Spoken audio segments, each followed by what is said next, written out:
liñ doon waxtaanee démb rek ngeen xam ne infection dafa bari di sonal jigéen bu baax a baax. infection li koy waral dafa bari démb nag Mrs Bojang ñëw na fi wax lu doy waar mu ne loolu ñuy wax soccet mooy lii tax ngay xesanu ci jigéen xesan bi di neex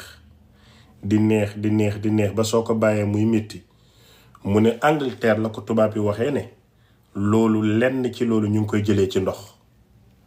loolu nag ñu ne jëkkër doo ko wàll sa jëkkër waaye mën nga ko wàll sa doom boo ko juree mooy nga topp sa awra yi di ko xesan muy neex. su dee góor ci sa ñaari bool si fa ngay nekk di xesanu rek da ngay gis nit ñoo xam ne fu ñu taxaw di okkatu. loolu xaw ma ko woon démb laa ko xam. am ñu wax ne am na lu nuru loolu waaye du loolu. I hate brush noma lii loolu moom.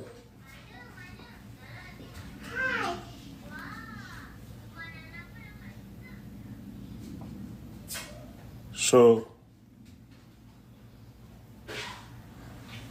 ma bëgg tey ñu waxtaanee loolu parce que jigéen ñi ngi dund lu mel noonu ci lu bare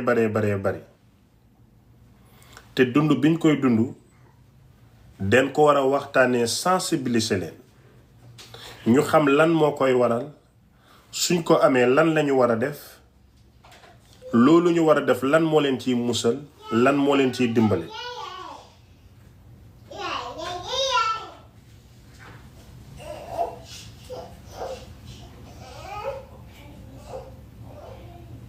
loolu suñ ko xamee